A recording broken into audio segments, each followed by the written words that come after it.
एखन गाम घर में रंग बिरंग के साग सब पायल जाइ छै जे शहरिया सबके लेल तऽ सपने छै। कोनो साग कहियो भेट गेल तऽ कहियो नहीं भेटल। हमरो खेसारी साग भेटल है जे कि एतऽ भेटै नहीं छै, बाहर में भेटै नहीं छै, बहुत कम मात्रा में भेटल जाइ छै। ओहो में नीक साग तऽ कमे भेटै छै, लेकिन संजोगवश हमरा बहुत नीक खेसारी के साग हाथ लागल तऽ हम जे व्यंजन बनेलहुँ हैं से अहाँ सबके साझा करै लए जा रहल छी।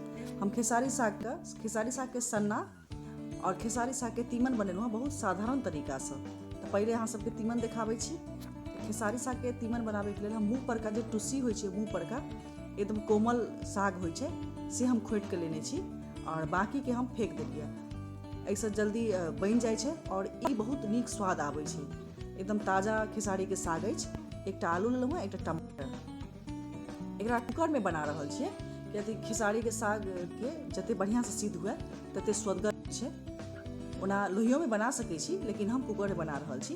तो एहिमे हम 3-4 चम्मच सरसों के तेल देलिए। साग में हमेशा सरसों के तेल दी, बहुत नीक स्वाद आबै छै। नीक तेल बेटा तो और नीक। तो एहिमे हम शुद्ध तोरी के तेल देलहुँ हैं और एहिमे फोरन में हम कनिक के मेथी देबै। मेथी के सुगंध बड़ नीक लागै छै साग खाय में, तरकारी में खास कऽ कऽ। ओना तऽ साग में मेथी के आवश्यकता नहीं पड़ै छै। और हरियर मिरचाई 2-3 टा देलहुँ हैं और टमाटर 2टा देलहुँ हैं। ई खेसारी साग के तीमन में मसाला फोड़ने में दऽ देबै। जेना टमाटर एखन देलहुँ हैं तऽ एहिमे हम 1 चम्मच जीर के पाउडर देबै और 1 चम्मच धनी के पाउडर और आधा चम्मच लाल मिरचाई पाउडर देबै। मिरचाई के मात्रा हम बहुत कम देलहुँ हैं। हरियर मिरचाई भऽ सकै तऽ कनि बेसी कऽ देबै, बहुत नीक लागै छै हरियर मिरचाई। और मसाला सब कम मात्रा में हम देलहुँ हैं किया तऽ साग में बहुत नीक स्वाद आबै छै। खेसारी साग बड़ स्वदगर होइ छै, एहिमे बाकी मसाला के आवश्यकता नहीं पड़ै छै। हाफ चम्मच एहिमे हम हरदि देलहुँ हैं और मसाला के कनी काल हम भूजि लेलहुँ हैं। तेले में टमाटर संगे मसाला के भूजि लेलिए और काटि के रखने छलहुँ एकटा आलू, तो एकटा आलू दऽ दिअ। अहाँ एहिमे साग आलू अपन आवश्यकता हिसाब से कम बेसी कऽ सकै छी। बहुत साधारण तरीका से ई तरकारी बनै छै, लेकिन बड़ स्वदगर होइ छै। खास कऽ रोटी संगे ई तरकारी बड़ स्वदगर लगै छै। आलू के आ मसाला के बेसी काल भूजे के आवश्यकता नहीं छै, किया तऽ तेल में मसाला देने छलिए तऽ बढ़िया से भुजा गेलै है। और खास कऽ कऽ एहिमे हम साग दऽ कऽ और एकरा हम कनि सीटी देबै तऽ आलू बढ़िया से सिद्ध भइए टा जायत। तब आलू बढ़िया से भुजा गेल अछि। आब एहिमे 1 चम्मच से कम एहिमे तरकारी जते ओहि हिसाब से स्वाद हिसाब से हम एहिमे नून दऽ रहल छी। 1 चम्मच से छोटका चम्मच से 1 चम्मच से कम हम नून देलहुँ हैं और नून दऽ के एकरा मिला लेलिए और जे साग धो के रखने छियै से साग एहिमे दऽ दै छियै। साग एखन जेना 1 कुकर भऽ गेल, साग बहुत जल्दी गल जायत, पानि छोड़ऽ लागत और तुरंत साग गल जेतै। तो एकरा खूब बढ़िया से मिला लेबै पहले, जे मसाला आलू ई बढ़िया से मिल जायत। ओहिसँ ऊपर नीचा कऽ के बढ़िया से मिला लेबै। आ जते मिलेबै किया तऽ नून दऽ देने छियै तऽ नून मसाला से बहुत जल्दी साग गल जाइ छै। और कनी काल साग दऽ कनी काल भुजबै, बेसी काल भुजै के आवश्यकता नहीं छै, साग पानि छोड़ऽ लगतै। तो वएह पानि में कनी काल भुजबै। कनी काल बढ़िया से भुजलिए ये साग के। ओकर बाद इस साग में हम आधा कप, बेसी पानी दै के आवश्यकता नहीं छै किया तऽ पानी छोड़लक है साग, तो आधा कप से कम पानी देलिए। मतलब मिलायल साग जते अपना सबके साग आलू रहते ओहि सब मिलले पानी दऽ कऽ बढ़िया से एक बेर मिला देबै एकरा, जे मसाला सब खूब बढ़िया से पानी में घुल जाए ओहि हिसाब से मिला देबै। मिलेला के बाद में कुकर के मुन्ना लगा दै छियै। कुकर के मुन्ना लगेला के बाद में 3 सीटी अपना सबके मारबाक छै। 3 सीटी मारे के बाद में कुकर में आँच के कम कऽ देबै 3 से 5 मिनट तक। 5 मिनट तक आँच के कम रखने रहबै, तकर बाद बंद कऽ देबै।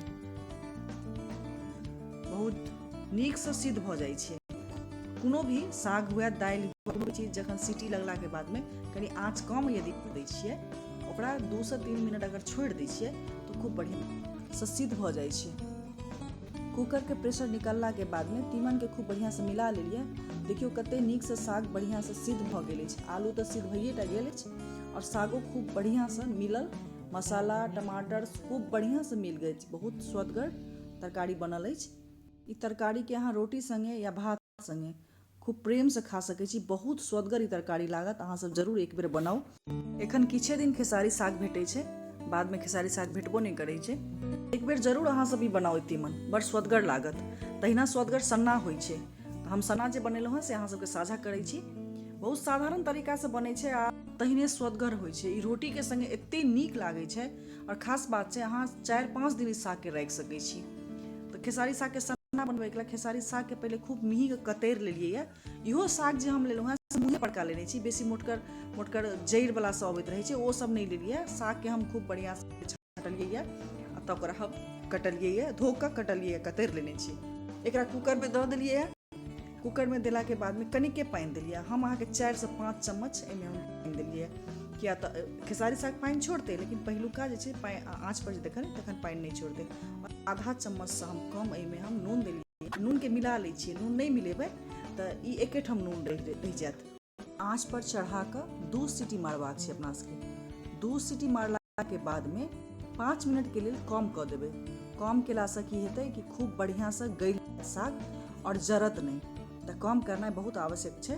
और तकर बाद जब प्रेशर निकलि जायत तऽ साग के निकालि लेबै। ओहिमे एक रत्ती पानि नहीं रहत, किया तऽ पानि के मात्रा नहीं देलियै और जे पानि रहै से जब कम केने रहियै तऽ सीधो भऽ गेलै, पानि सुखा गेल छलैया। ओकरा निकालि लेलियै। हरियर मिरचाई देलियै, एहिमे 3 चम्मच काँच सरसों के तेल दऽ कऽ ओकरा खूब बढ़िया से मिलेलियै है। एहिमे नून ऊपर से दै के आवश्यकता नहीं छै। नून बेसी देबै तऽ नून छराइन भऽ जायत। आवश्यकता पड़ा तऽ ऊपर से नून सेहो दऽ सकै छियै। अहाँ सबके खेसारी साग के तीमन और सन्ना केहन लागल से प्रतिक्रिया कमेंट कऽ के अवश्य कहब। धन्यवाद।